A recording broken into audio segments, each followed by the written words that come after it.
Our fourth panel looks at something that looms over so much of what we've been discussing today, the role of misinformation, populism and political myth-making in shaping major democratic decisions. The Brexit referendum is an obvious reference point. Whatever your view of Brexit, it's hard to argue the public debate was well served by the quality of some of the information out there. Claims were made that turned out to be false.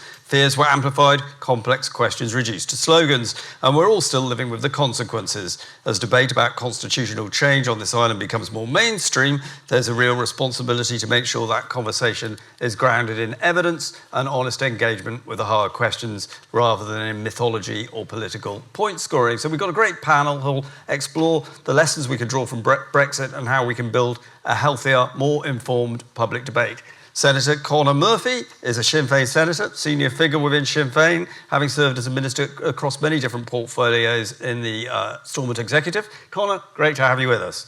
Cara Hunter, nearest me, is SDLP MLA for East Derry, has been a passionate campaigner on a number of issues, including AI and women's health. Cara, you're very welcome.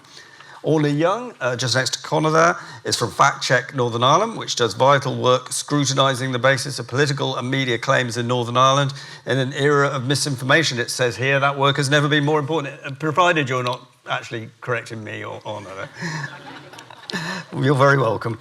And Duncan Smith is the Labour Party TD representing Dublin, Fingal East, who I see on X/Twitter has quit the platform due to its current owner. So obviously somebody who has definite opinions about misinformation and social media. Duncan, delighted you can join us. Let's go with 2 minutes from each of you on what's the biggest lesson that constitutional campaigners and political leaders should learn from Brexit, particularly in relation to communications. Conor, are you able to start us off on that one?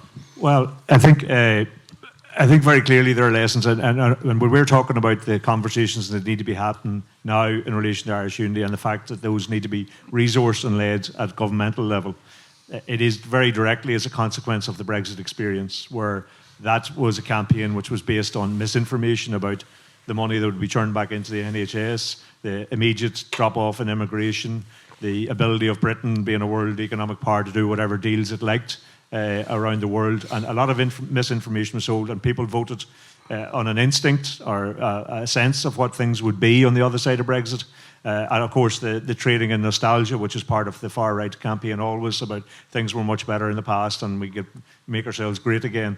So I think in terms of the unity debates, we have and can I say at the outset, I very much welcome this discussion. I think this is an important conversation, and congratulate the SDLP for hosting it, and thank them very much for inviting us along to be able to take part in it.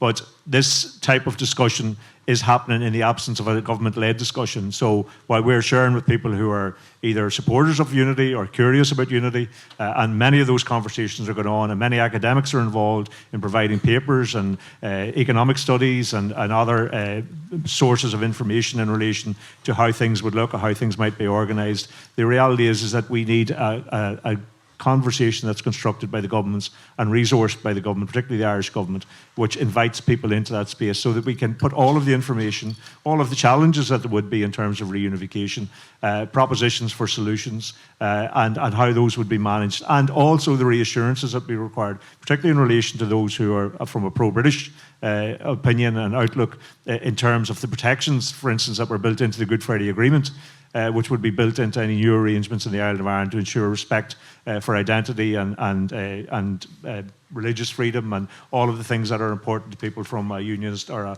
Protestant background, not being exclusively around that, but that's those issues of protections of minorities, of rights, of agreements and processes based on human rights principles and principles of equality. So I think the lesson from Brexit is how not to do that type of significant change, and then foisted upon here, as it was upon us against our wishes, foisted upon Scotland against its wishes, and it was essentially an English nationalist viewpoint that won the day in relation to that. We want to see a proper discussion here with a lead-in time to a referendum, which doesn't have to take that very long. It can be done in a matter of a number of years, a lead-in time to a referendum. So when people take a decision on constitutional change here in Ireland, that they're doing so on an informed basis, and that a lot of the questions that are in people's minds will have been answered already. Whether that's to their satisfaction or they hold to their views or not, then that becomes a democratic decision for the people of the island. Thanks very much, Conor. Orna, sort of lessons from Brexit and general disinformation in relation to communicating politics in the future. Yeah, great, thanks, Mark. I think the major lesson about Brexit for us was that it wasn't just simply the outcome that was, the kind of impact of witnessing what mis and disinformation were doing to democratic processes here. It was actually the information environment itself. I just need to state at the outset that FactCheckNI do not take a position on the constitutional question. We are here to inform all debates. We'd happily sit on a panel, whoever, regardless, is holding the conversation. We think all conversations are important. I think the challenges for us as fact checkers, and people might think that's quite beige or boring, that we're dealing with data and evidence all the time. It's actually our engagement in terms of dealing with people at the emotional level and how you engaged with that. We fact-checked Brexit. We were established in 2015. And when I look back at it now, what a kind of baptism of fire it was. We were dealing with kind of an onslaught of that kind of nascent mis and disinformation environment online that really did kick off. It changed the complete trajectory of our work and how we were dealing with the levels we were dealing with it, and also the intensity of it. People's emotions online. I think people forget when I say tell people what I do and what we do in our organisation. They're very interested. Can you fact check this? Number one, FactCheckNI do not have a crystal ball, folks. We can't tell people how things are going to go in terms of a constitutional question or a referendum. But I think what a key thing here, and what a discussion, and what I really welcomed when I heard at the end of the last panel, was discussions around trust. Trust, it can't be expected, folks. Trust is earned. And how it's earned, and we do it every day in our work, and that we want to be a fact-checking organisation for everybody across the region here, is that we have to be transparent. We have to hold our hands up if and when, rarely, we make mistakes. And I think that there is something in that in terms of accessibility of information. We're living in an area where it's really good to get the snapshot. It's really good to get the clickbait, and that people want really complex situations kind of, I suppose, reduced down to like the slogans, as we saw with Brexit. And I think for me that we need to kind of sit back and reflect on that we have to understand that nuance and grey areas are pretty much all we work in a FactCheckNI, not absolutes. And I think that we need to have a politics that reflects that too, and an awareness that social issues aren't black and white, very rarely, and that needs to be reflected in the discourse and narrative, the environment and climate of respect in terms of language people are using, and also that awareness of people not just trying to get the snappy headline or make the slogan for the side of the bus. Thanks very much, Orna. Maybe, Cara, I'll come to you next. I mean, those who know your story know that you've been the target of an awful lot of abuse on social media. But just before we get into any of that, just the sort of general problem now of misinformation and disinformation that's out there. Absolutely. Firstly, thank you so much for having me here. And it's great to be joined by so many different political parties and voices on these issues and talking about, constitutional question. For me, I think public trust in politicians and institutions is sadly at an all-time low. And I think this is worsened, by the social media landscape that we currently operate in. I think there's been a complete lack of accountability from social media giants on the harm that algorithms and harmful content online and how they fuel, particularly the horror that we witnessed over the past few weeks here in Belfast and riots across the north. I think what we've learned from Brexit was young people felt really disillusioned with democracy, really. A lot of older generations had voted to leave the EU. Younger people felt their future was being decided and deciphered for them rather than being part of the Brexit conversations that took place. And I think as we step forward and talk about the future of this island, we want to make sure our young people feel heard. But in the era of social media, there's real complexity. We have Gen Z. It's evidence that they get most of their news from social media channels, but yet we have the lack of regulation that's needed to ensure that trustworthy news sources or where they're getting their information from. And I think for us as politicians, we know that short and snappy videos and clips and shocking statistics are what grab the attention of the public, but we fundamentally have a moral and a professional duty to ensure that what we are espousing, the beliefs and the slogans, are entirely factual. And we have a job to speak the truth. And in this era that we're currently in, misinformation, AI, it's blurring lies and truth, and it's a really difficult time, I think, to engage in that public messaging. Thanks very much. Duncan, as I say, you probably not the only politician to quit X, but in general terms, populism and misinformation, how difficult is it making your work, and how difficult do you think it might make any future border poll, north or south? Yeah, it's hugely impactful on all our work. And I think the lesson from Brexit is Brexit seemed to begin with a very powerful populist message: take back control. That seemed to take hold early, and then was fed with misinformation. That misinformation, a lot of it came online, some of it was plastered on the side of buses, some of it came out of the mouth of politicians, but it was relentless. And it was successful, and it was disastrous. And I think the lesson here for us, because a border poll here and constitutional change here is the closest in terms of the high stakes, in terms of what Brexit was. I mean, there are other referendums you can have, and if they don't go your way, you can come back and have them again. We had them in our country, down south. We had divorce, 86, failed, came back in 94. We've had treaty referendums, failed, came back. But this is going to be different. The stakes are really, really high. So we need to tackle populism and misinformation. The elite, the power of populism, that there's some elite, and the elite can be politicians, it can be the media, it can be whoever the populists say it is. There are efforts to push back on that. There's an awful lot of, there's fact check now. There's media, big media organizations are bringing forward clarity analysts or fact check correspondents. This is very important work. Wasn't there to that extent 10 years ago. But politicians are way behind. Political parties are way behind because trust is still so low in us as a class of politicians across the board.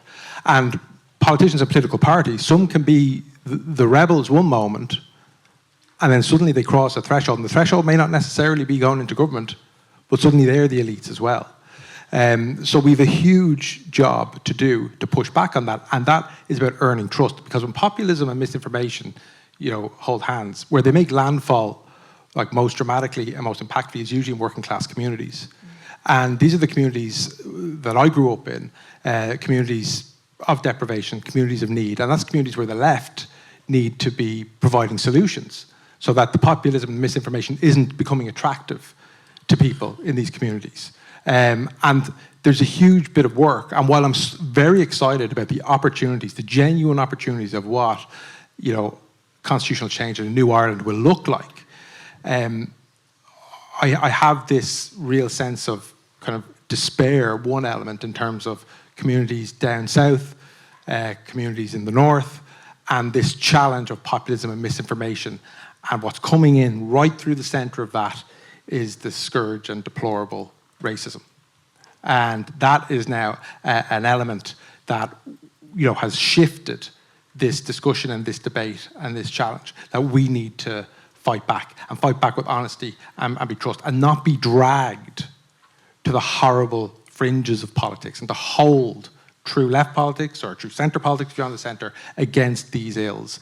And, so whilst the opportunities are becoming more exciting in terms of what New Ireland, the challenges, I think, are amplifying. And the lessons of Brexit, 10 years on, the Burnham win, the new Prime Minister, the 7th Prime Minister, whatever, in 10 years, this is still an outrun of Brexit. Brits themselves are still coming to terms with that and haven't quite settled on what their future is. So it's had a long, long impact. I'm very, very excited, but the challenges are massive. In terms of disinformation, Conor, is the cat out of the bag in the sense that it's out there and governments are finding it very hard to regulate because it's operating on such an international basis anyway? And the politicians just simply have to sort of fight fire with fire and just deal with the communications that they've got as best they can? Well, firstly, the South should have much more influence than most in Europe, because most of the big tech companies are headquartered in Dublin. Most of the regulatory functions are actually in Dublin as well. So there actually is an opportunity to be a leader in terms of what we do in that regard. You have to remember that 6 companies own about 90% of that social media space and that platform, and it's not a neutral space. It is a space which is obviously companies answerable to their own shareholders. It's about profit. It's about generating algorithms which generate conflict, because that creates more action on them, then creates more revenue for advertisers as well if there's more action on them. But also the data that is mined from all of that is not neutral either.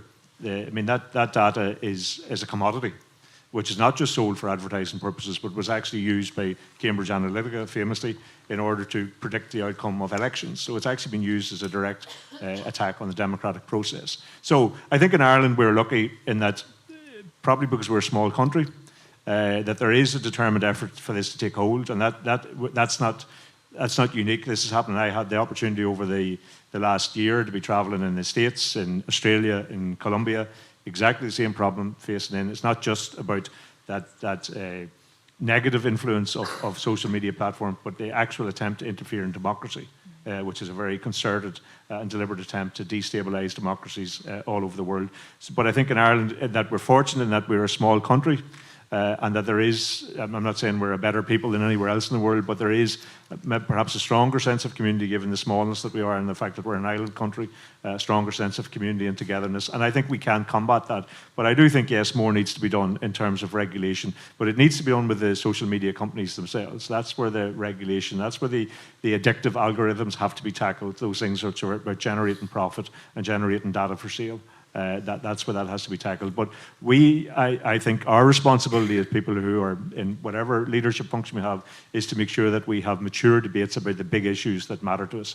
The biggest issue, as I listened to Jim O'Callaghan earlier this morning saying, the biggest issue facing us since the inception of the state in the South, since the inception of partial independence, is the future of this country, and that's the debate that is live and happening right now. So we have to ensure that that is done in a space which is informed, which is fact-checked, which is honest and open about the challenges that presents, but also about the solutions and the benefit for the island as a whole that can bring. So it's about the facts and all of the things that need to be addressed, but it's also about the vision for the future, the sense of hope that we have for ourselves as an island, and one which can be a world leader in terms of how we deal with things like that negative, pervasive impact of social media, and an attempt to radicalise people in a wrong direction, and an attempt to undermine democracies. I think we who believe in democracy have a responsibility to stand strong against all of that.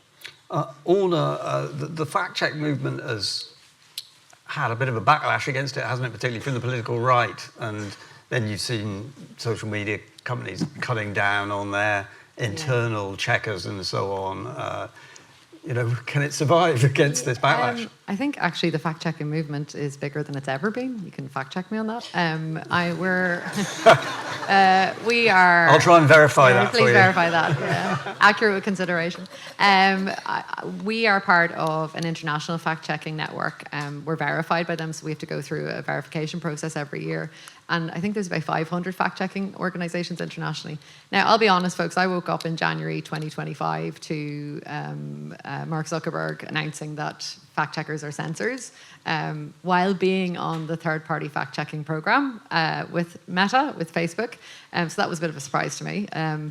Fact-checking is not censorship, folks. It's quite the opposite. It is shining a light. If anything, what fact-checking does is help improve the quality of debate. So the accusation that we are, in the sense, censors or being motivated by political bias is erroneous.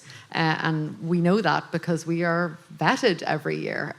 We fact-check everybody equally. We fact-check across a range of issues. What I would say is that there are some platforms, and I'm going to build on what Conor's saying there in terms of the transparency. And this goes to politics too, folks. It's not just, I must add, this is not just platforms. The issue of transparency goes across the board. To do our work well and to do it at all, transparency is key. It's transparency in terms of who funds us. It's transparency in how we come to the verdicts we have. It's transparency in how we're accessing the data we're using to inform our fact-checked articles. It's also transparency in terms of who we're working with. So in terms of this, what I mean is that, the likes of X, we have very little information on how they operate. They've never worked with fact checkers. They have an AI grok or whatever that they say is kind of helping improve information integrity on there. Folks, AI is not neutral. It's, goes back to what you said, that the idea that we have this sense that it is fed just as much as anything else on the internet. So I think for us, yes, we have been the victim of that idea that who fact checks the fact checkers. May I add that when someone comes at me with that on X, literally I get that every single day. It's not the gotcha you think it is. But anyway, I just thought I'd get that in. But it's one of those things, folks, that we really grapple with, in that we work from a point of view that we build defensively. And what I mean by that is defensively in terms of our processes. Our processes are absolutely transparent. So the idea that someone can just go, well, you didn't look at this data.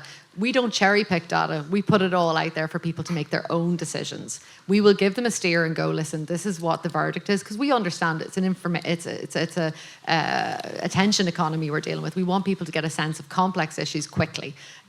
So to that end, the idea that we don't cherry pick. What we find is actually, and just to be really frank about it, a lot of people in positions of power and public roles do cherry pick statistics, and we're quite happy to point that out. So I think it's really important to talk about, that as a fact-checking organisation, we didn't wake up one day and decide to be FactCheckNI. We built, we learned from others, we learned from best practice internationally. So, but I would say that, people just deciding that they're a fact-checker one day does not make you a fact-checker. It's a process. Cara, people would probably be fairly amazed that amidst the launch of SpaceX, the richest man in the world actually took time out to tweet about our new mayor here and say she was betraying her people. I mean, you couldn't have made it up a few years ago, could you? Absolutely outrageous, and solidarity with the Mayor of Belfast. Elon Musk, I think, is just an absolute disgrace. And I also left X as well. I feel like these platforms, I feel very strongly that we can't talk openly about intimate image-based abuse, misinformation online. For me personally, morally, I felt compelled to leave the site. Grok has essentially got a tool which allows and enables the public to strip the clothes of particularly women and, once upon a time, even children. So I think if we look at how social media platforms are regulated, it's just deeply, deeply disappointing, and the urgency that is needed to tackle this just isn't there. I'm really not seeing it. We had the Online Safety Act, and sadly, deepfake legislation took much longer in England and Wales, and I had recently received a response from the Justice Minister with regards to deepfake legislation here in Northern Ireland, and they've had trouble with drafting, so we're seeing delay yet again. So I do have profound concerns when it comes to Northern Ireland. Of course, we're post-conflict.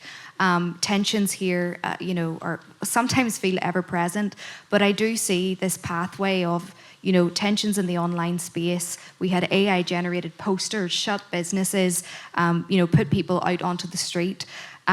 Totally unacceptable. And these large companies really do not have the moral compass that we need to see from them. I think politically we have an obligation here to really step up and step in, because we're seeing online harms transcend into real life harms on the street, particularly towards our ethnic minority communities. So in that online space, we're just seeing misinformation, disinformation trickle down, impact our politics. And as we approach the next election, I'm profoundly concerned, how will that impact who we get coming forward as candidates right across our political parties, from ethnic minority backgrounds, LGBTQ communities, women. This space often doesn't feel safe for people like us.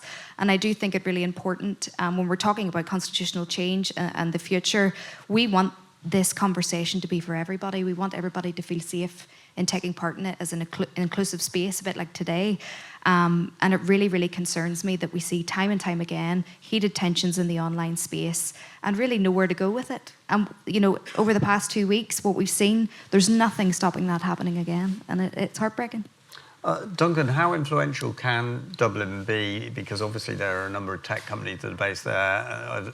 Obviously it's got a sort of role within the EU regulatory sphere then. And is it a case of, I suppose, following the money that these companies are finding that this current system of algorithms and so on is continuing to get them the cash, and there doesn't seem to be anybody doing that much about it? Yeah, I think Dublin and the government down south really need to take on the big social media companies. And again, this isn't just a social media company problem, but these are not a force for good. There are some positive elements to what these platforms can provide, but ultimately, the men who run these companies are involved with, like, Donald Trump. They're calling on supporting far-right parties to take over European states in Italy, in Germany, in France. They're actively supporting this. And essentially they are the tools of a political war. And Europe is in the firing line. And within that, these islands are too, and this island is in particular. Our government has dragged its heels. Our economic model is heavily weighted towards American multinationals, and within that is the tech sector. That's hugely problematic, and that needs to be tackled. And we need bravery in that, but we don't have left voices in government. We don't have that, unfortunately, and we don't have that bravery in taking them on. I despair at who's running the world at the moment, and Elon Musk will stand in the middle of Trafalgar Square at a Tommy Robinson rally, and basically articulate fascist views. And that's accepted. That's not accepted by those in this room, but it's accepted as something that can happen in the centre of a major capital city in Western Europe, and that has a very, very real impact on politics on this island.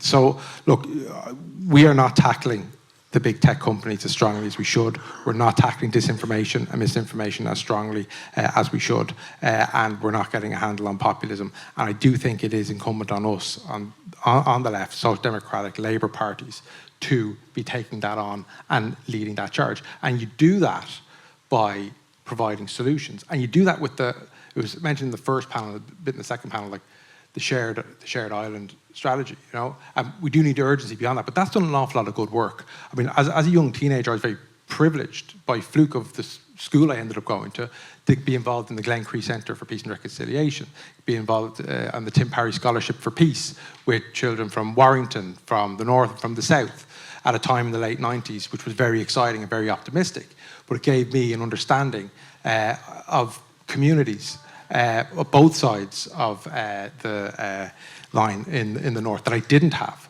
I was bringing very, very unsophisticated young teenager views to a very, very sophisticated, complex situation. And through, spending time with community leaders and with children from the other side of the border, you learn. I took that in through my early 20s, and it's been very, very formative. And nothing can beat that type of work, that kind of community engagement. That is still important, and that is a key tool to tackle misinformation and tackle populism, which is the understanding of those that didn't grow up in the same background as you.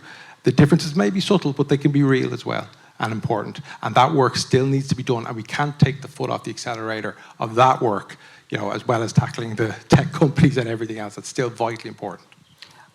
Conor, we've both been around a fair while in terms of sort of remembering Good Friday Agreement referendums and Brexit referendums and everything else.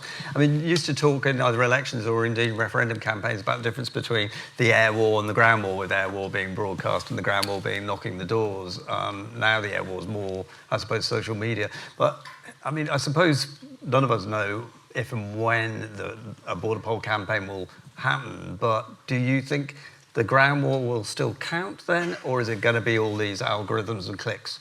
Yes, yes, absolutely. I mean, firstly, the decision to call a border poll would be taken by the government in London. It would be taken in Downing Street. So the mechanism is the Secretary of State, but we understand that this will be a government decision. That's why we've argued that this needs to be a conversation between a Taoiseach and a British Prime Minister. And of course, all of the media and all of the things that people use for campaigning is necessary in those things. But I think there's nothing beats door to door. That's my experience. A long time canvassing and knocking doors, but there is nothing beats engagement on the door with people. But we want to get to a stage where And that's the point of this conversation that the SDLP have organised, and conversations that others are organising right across Ireland on a continuous basis, in the absence of any official state function in organising this discussion. We want to get to a stage where when you are knocking the door with people, that a lot of the questions have already been answered.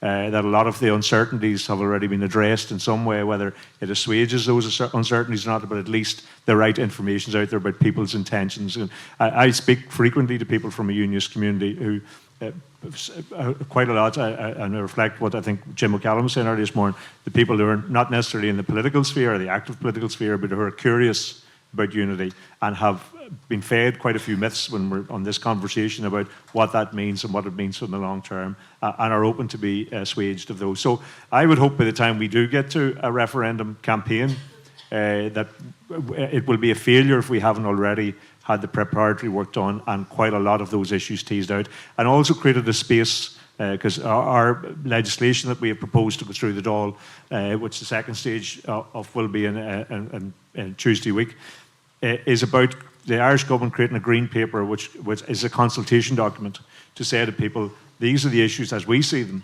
in terms of what here's some of the challenges, here's how we would propose to go about some of those.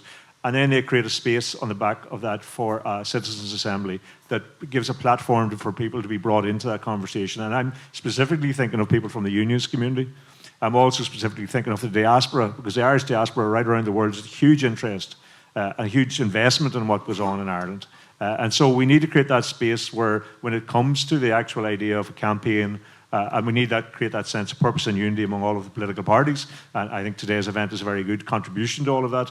That we are speaking with one voice on this big issue. We have lots of differences on other issues, but on this one big issue about the opportunities for our country going into the future, we speak with one voice about seizing that opportunity. And so at that, I would hope that a lot of the issues have been addressed, but absolutely in terms of engagement, there is nothing beats standing face to face with somebody. But it's not just about knocking doors. I think those of us who believe that this is the best way forward for Ireland, and I think with the exception of Orna, who's neutral to this conversation, but we have a responsibility not just to wait until that. We have a responsibility to do the engagement now. And I know all of the people that have been on the platforms this morning have been doing that type of engagement with people in whatever set of circumstances they find in, and starting to have those conversations, offer those reassurances, talk about the sense of hope that there is around all this. This isn't a negative project. This is one which is an opportunity to reset the entire island, north and south, to address some of the failures in both states in the past, and to create something much better for the future for the people that are coming behind us on this island. So I would hope that all those conversations have been taking place and well in advance of an actual campaign. But nonetheless, a campaign is, as usual, is fought on all fronts. But it has to be a positive campaign. For those of us who want change, we want it, again, quoting Jim saying, if it's not for the betterment of people, then there's no point in doing it. It has to be a positive campaign. It's not about attacking the union. It's not about denigrating a sense of Britishness. It's not about going over all of the injustices of the past. It's actually about saying, we are trying to create something better for our children and our grandchildren are coming behind us, and this is our vision for the future of Ireland. Duncan talked about the Shared Island Initiative, and then we heard, from Jim talking about his ideas, and Leo earlier on.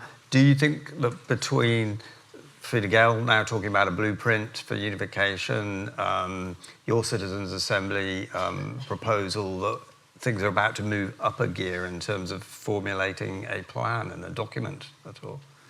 Yeah, well, we've put a piece of legislation to the Oireachtas. We're not saying this is the Sinn Féin blueprint and you have to get behind this. We're saying we want to see the ball rolling in relation to preparation. But both Fine Gael and Fianna Fáil in their election manifestos actually committed to active preparation for unity. When they formed a government, then that kind of disappeared off the programme for government agenda. And what we're saying, we would like to see this. We're putting forward a piece of legislation. If it goes through second stage, it goes into committees. If others have ideas about how that can be done differently or better, then that's the chance for all of the parties. But we're also making it very clear, this isn't a Sinn Féin project. This is much bigger than Sinn Féin. This is a project for all of the parties. This is a national project. It's a project for all of the parties, and the necessity for us all to work together collaboratively on this. We disagree on various areas of policy, but I think on this central, huge project for the whole island. There is unanimity among parties that we want to see that positive outcome. So yes, Fine Gael have announced that they're developing a blueprint. I think that's very welcome. I think Fianna Fáil need to come with some ideas in relation to that as well. I know there are many within Fianna Fáil who want to do that. And there have been many discussions on these issues. I mean, the legislation that we have produced reflects the Good Friday Agreement Committee in the Oireachtas in less than 2 years ago, in October 24, an all-party report on preparation for unity. It reflects that. There have been 2 motions, one through the Dáil and one through the Seanad in the last 6 months, which talk about that. Again, all parties supported those motions. So there is that sense of agreement and commonality there. We want this legislation to be the thing that gets the ball rolling, and we're very optimistic that that will follow through. And it is only going to work if we're all working on this together. And one issue, briefly, before I go back to the information that came up in the earlier panels, was some people think keeping Stormont's a good idea, and other people think keeping Stormont would be a terrible idea within a United Ireland context. Have you got you were obviously in a position of having been a minister of Stormont and a senator. What's your view? Having been there for a long time, I have a very jaundiced view of the institution. Listen, it's going to be a debate for future. I think Claire answered it this morning. Somebody said to me, I was referring, and somebody said to me, that's a Friday issue. It's not a Monday issue. So, you know, things have. I think I agree with Claire from a personal perspective. I think the best sense is to have a single entity on the island, a democratic entity in which we can all come together and take decisions on the best future of Ireland, not to create this kind of what do they think up the road, what do they think down the road. I think if it's going to be unity, it has to be about unity, and that has to be a space that everybody can come into, because if people are afraid to come into that space, we won't have done the necessary preparation work. So we have to create a space, a democratic forum, where people are prepared, whether they agree with the outcome or not, they're prepared to come into that and operate in the best interest of the people that they represent. So the idea that you would have to maintain some kind of a partitionist approach to that, I think almost is a sense of defeat before you get the argument developed. But that's my own view. As a party, we're you know, happy to talk to other people about what the prevailing view is in relation to that, but I don't think it is the key issue. The key issue is what type of society do we create, what type of protections, human rights provisions, equality provisions, the protection of minorities, whether they be from a pro-British perspective or ethnic minorities, what type of society are we creating, and the institutions then should reflect that. And Duncan, again, definitely on the information thing, but just in a general sense, how much of a hard sell do you think a new Ireland will be to your constituents? I don't think it would be a hard sell to the constituents, to the people in the south, because I think instinctively and on a reflex they want it, you know. But again, we have to explain and make the argument as to why it's going to work, what the opportunities are, why it's going to be a good thing, why it's going to raise their standard of living, why it's going to raise the standard of living for people in the north, and why we can move together as one. And you know, I think there's huge opportunities politically and it's a bit of an inside baseball kind of political thing, but you know, we need reform of political institutions at town council, local authority level, regional assembly level, national assembly level, all levels. You know, so whether it's Stormont or local authorities down south or whatever, you know, we have a chance to reimagine and make politics work for everyone at all levels. And that, because it's not working for an awful lot of people. People don't feel secure in housing, people don't feel secure in their job, in education, in health. So this is an opportunity to improve it top to north, south, east and west on the island. And that is where I'm excited about it. So to keep a Stormont for Stormont's sake, to keep a Dáil for Dáil's sake. You know, this should not be about, you know, trying to get an extra 20 or 25 seats into Leinster House. We may not be sitting in Leinster House. That may not be the appropriate place. We may be Belfast, it may be somewhere new. And I think that should be exciting. And, you know, if we are committed to unity and a positive future in the decades and the centuries ahead, maybe this last 100 years will be, you know, just seen as a short space of time, you know, in the overall history of a united Ireland, and all that we can achieve in terms of political reform and delivering for people, I think is there ahead of us. And I think we can sell that to people in the south and in the north if we do it honestly, you know, if we do it authentically, and that we follow through and we deliver for people where they're at in their lives. And I think that crosses borders, and I think that's exciting. Cara, earlier on you were talking about having sort of withdrawn from some platforms because of all the abuse, and then being worried about people coming forward into politics in the future. I mean, Can you imagine what it's going to be like in a future campaign? And if you feel that you have to withdraw from some platforms, what are the avenues that you will try and open up to be able to communicate your message? Well, I really resonate with Conor's point. I think, ultimately being out on the doors is where the real conversations, the changing of hearts and minds happen. And certainly when we talk about unity, it is the changing of hearts and minds. Like, I feel very blessed in my role as an SDLP MLA. I've had some really unique conversations over the years, whether it's in Port Ballantrae or Castle Rock, where you're meeting retired police officers, prison staff, who've articulated that they used to be hardline unionists, but now they're kind of thinking, whether it's getting an Irish passport or whether it's they're looking at the life for their children, their sons, their daughters, and they realise the South is doing infinitely better than us here in the North. And it's all about prosperity and what do we want for our children. So it is really interesting to see how constitutional beliefs are changing. I do know a number of Alliance voters who have Irish passports. A lot of them will say, I'm undecided, I'll see what the future holds. And I think that's why conversations like today are so crucial.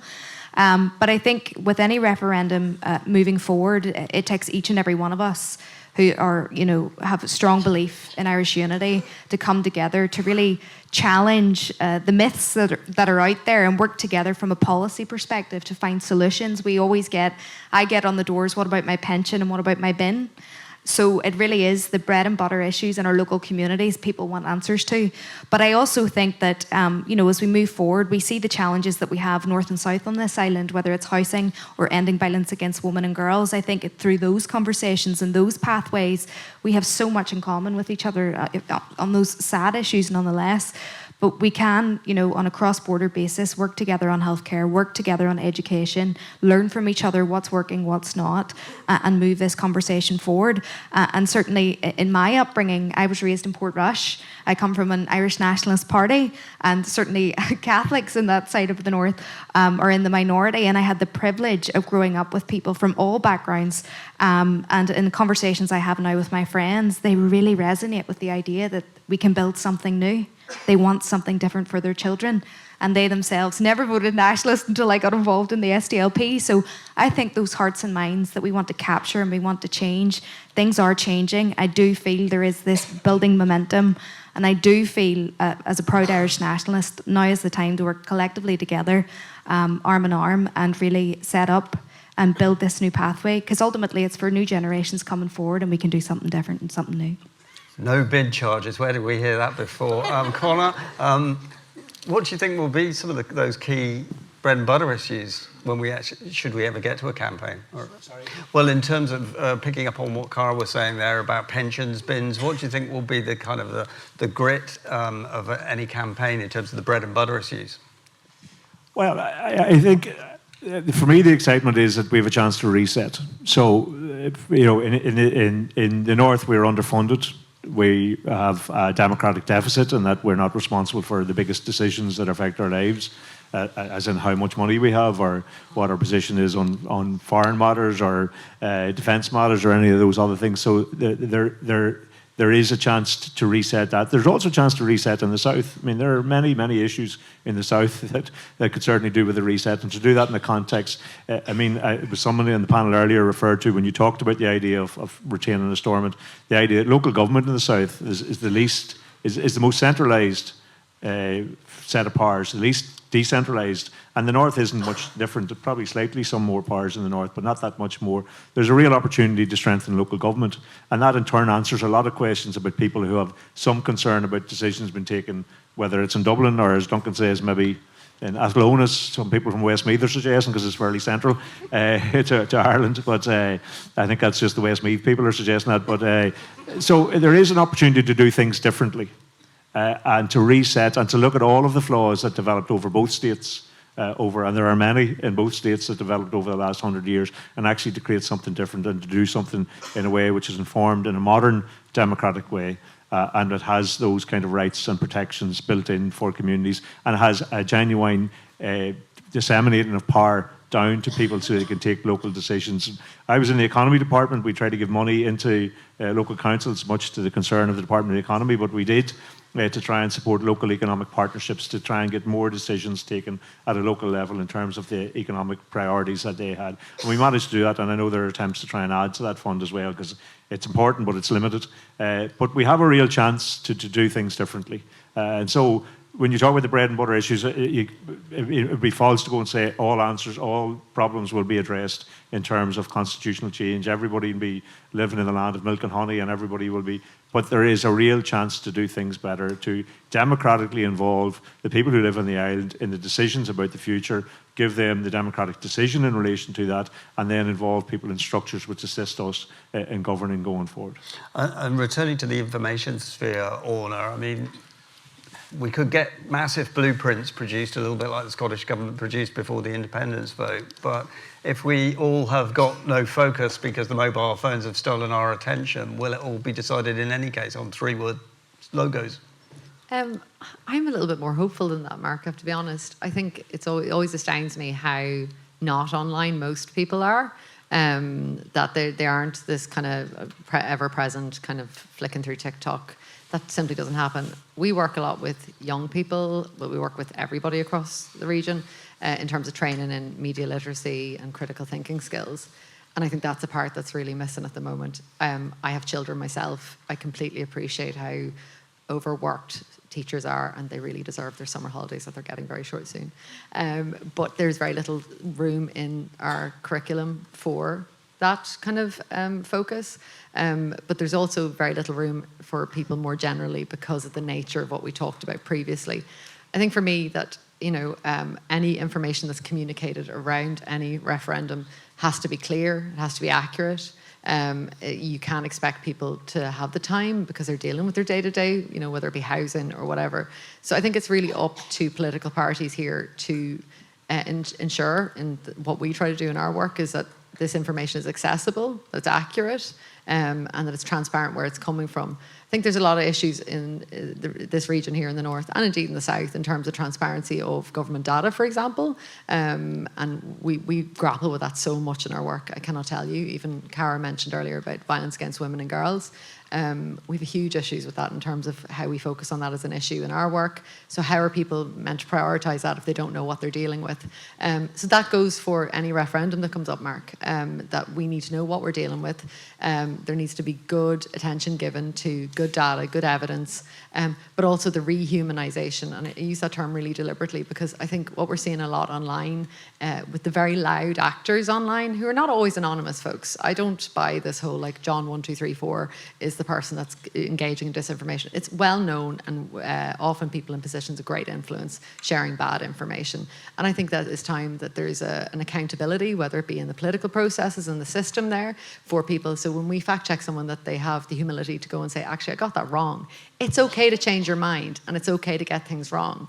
And I think that there's something about the culture here, north and south, and indeed across these islands, around humility in the political process. So I've kind of mushed things together in terms of media literacy, political accountability, and algorithms. But I think that this fact-checking is not a silver bullet. I'm not here to suggest that today, folks. I think it will take a multi-leveled and multi-party response from all of us, and we each have our own responsibility to engage in that level of critical thinking, to pause before we share something and not engage, to respond and not react.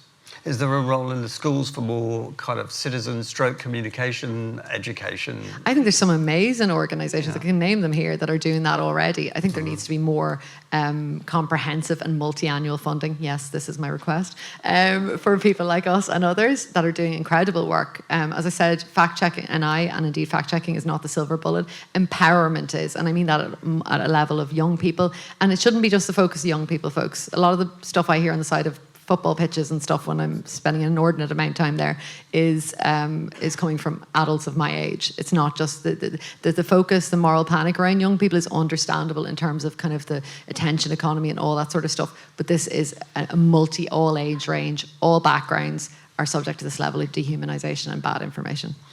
Thank you very much. That brings this panel to a close. Can I ask for a big hand for Orna, Conor, Cara and Duncan?